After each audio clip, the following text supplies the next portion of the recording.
Kemudian setelah itu malaikat Jibril setelah memberikan kabar gembira bahwasanya umat Nabi Muhammad sudah dapat jaminan surga, kemudian Nabi Muhammad menyerahkan kepada malaikat Israel. Sebab waktu itu malaikat Israel sudah berada di rumah Rasulullah. Yang semula malaikat Jibril ngobrol dengan Rasulullah, lalu malaikat Jibril berkata, "Ya Rasulullah, di depan ada malaikat Israel mau masuk." Kata Rasulullah, "Boleh masuk, silakan." Kemudian malaikat Israel mengucapkan salam, dan setelah mengucapkan salam, malaikat Israel menawarkan, "Ya Rasulullah, aku disuruh oleh Allah untuk mencabut nyawamu atau membiarkan engkau." Dalam riwayat, aku disuruh oleh Allah untuk memberikan pilihan kepadamu, al-baqa' fid dunya, tetap di dunia, atau ar-rafiqal a'la, atau dengan Allah. Nabi Muhammad menjawab, ar-rafiqal a'la, dengan Allah. Kemudian setelah itu Nabi Muhammad berdoa agar umatnya selamat. Setelah ada jaminan umatnya selamat, malaikat Israel, "Sudahlah, cabut nyawaku kalau memang sudah waktuku." Mulailah Nabi Muhammad dicabut nyawa beliau oleh malaikat Israel. Dan di saat Nabi Muhammad mulai dicabut nyawa beliau oleh malaikat Israel, Nabi Muhammad mengatakan, mahadha, apa ini wahai Israel? Malaikat Israel kemudian menjawab, "Ya Rasulullah, itu adalah sakaratul maut, itu adalah sakitnya di dalam kematian." Kemudian Nabi Muhammad mengangkat tangannya sambil berucap, "La ilaha illallah, inna lil mauti la sakarat." Tidak ada Tuhan selain Allah, sungguh di dalam kematian ada sakitnya, sakit kematian, yaitu sakaratul maut. Kemudian Nabi Muhammad memohon, "Ya Allah, Allahumma khaffif alayya sakaratul maut." Ya Allah, ringankan sakaratul mautku ini ya Allah. Dijawab oleh malaikat Israel, "Ya Rasulullah, itu sudah aku ringankan 70 kali." Nabi Muhammad menoleh, "Apa malaikat Israel? Sudah kau ringankan 70 kali keringanan?" "Iya ya Rasulullah, sungguh aku tidak pernah mencabut seorang hamba lebih lembut dari cara mencabut nyawamu. Ini sudah aku ringankan 70 kali. Setelah itu justru Nabi Muhammad menangis, "Israel, 70 kali rasanya masih sakit." "Iya ya Rasulullah, memang itu sakaratul maut." "Lalu bagaimana engkau mencabut umatku wahai Israel?" Allah, yang diingat siapa? Umat. Kalau engkau mencabutku dengan ringan seperti ini masih sakit, bagaimana engkau mencabut umatku ya Israel?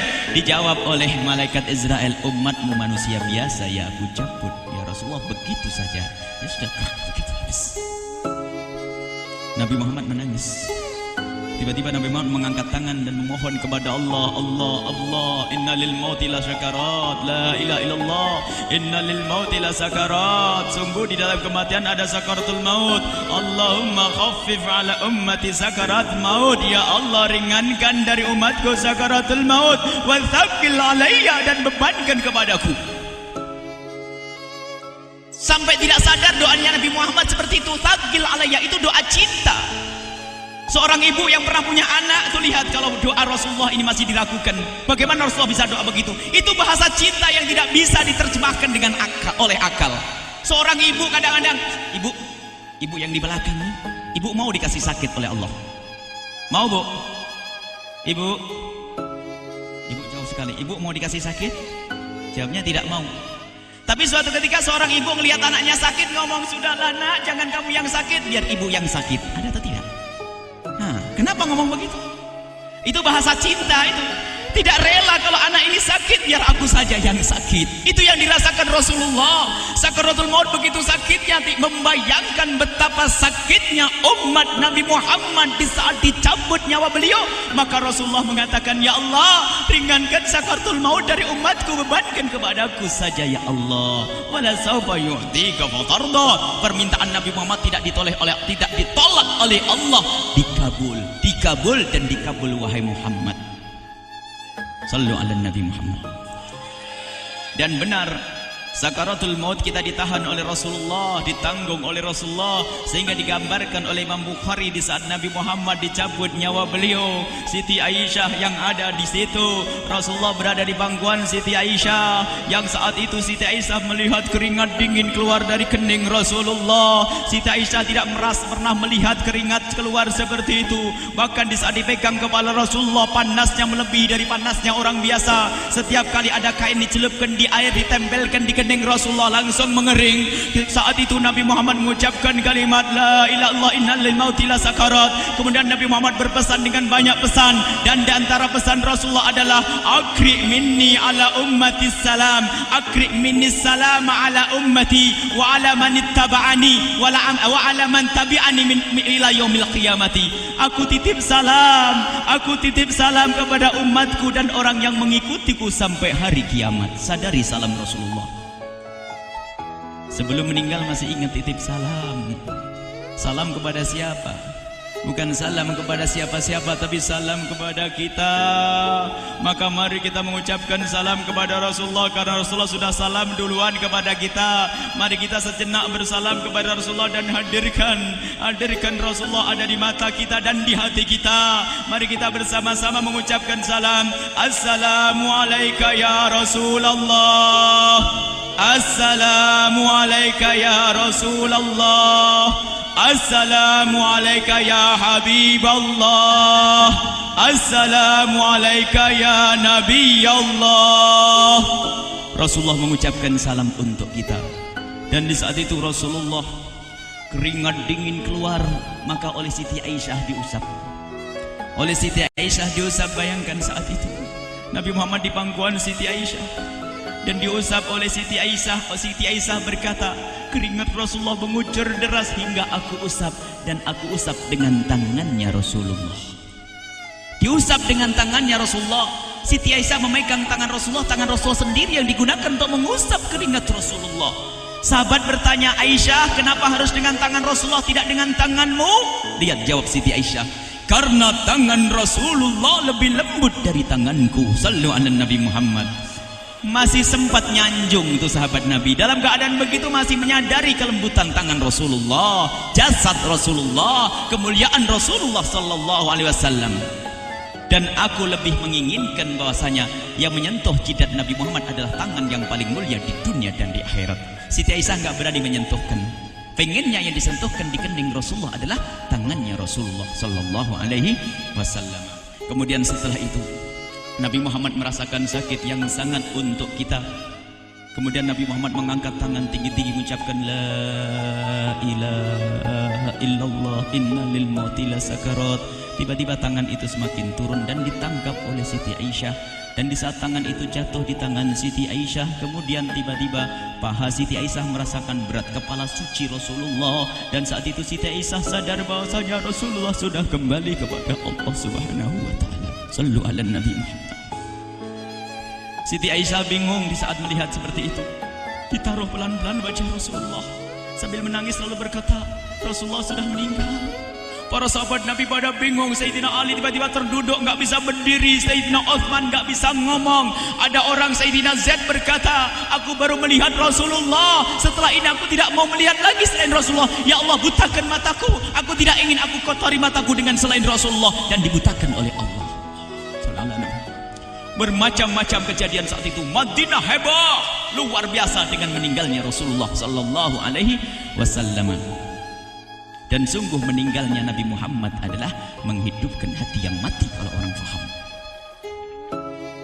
Tiba-tiba Sayyidina Abu Bakar datang. Setelah Sayyidina Umar mengatakan, siapa yang mengatakan Muhammad meninggal akan aku penggal lehernya. Jangan seperti orang-orang Nabi Muhammad sekarang lagi pergi seperti waktu Musa pergi kepada Tuhannya, kepada Allah, nanti akan kembali kepada kita. Muhammad belum meninggal. Ini adalah karena kecintaan Sayyidina Umar bin Khattab, tidak ingin Nabi Muhammad pergi.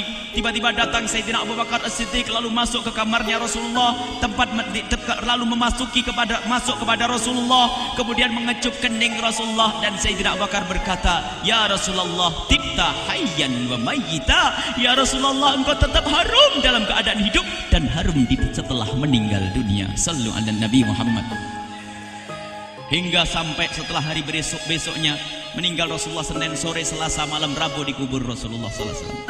Setelah dikubur, Sayyidat Fatimah bertanya kepada Sayyidina Abdullah ibn Abbas, Sayyidina Anas, wahai Anas, hai Anas, sambil menangis Sayyidat Fatimah Zahra, hai Anas, bagaimana engkau tega?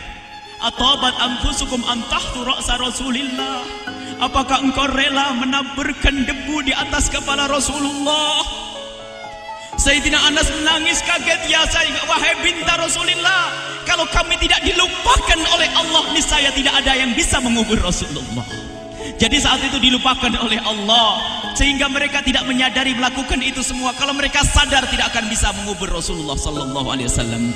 Ini yang diungkapkan oleh Sayyidina Anas, kalau seandainya kami tidak dilupakan oleh Allah, niscaya kami tidak akan mampu mengubur Rasulullah sallallahu alaihi wasallam.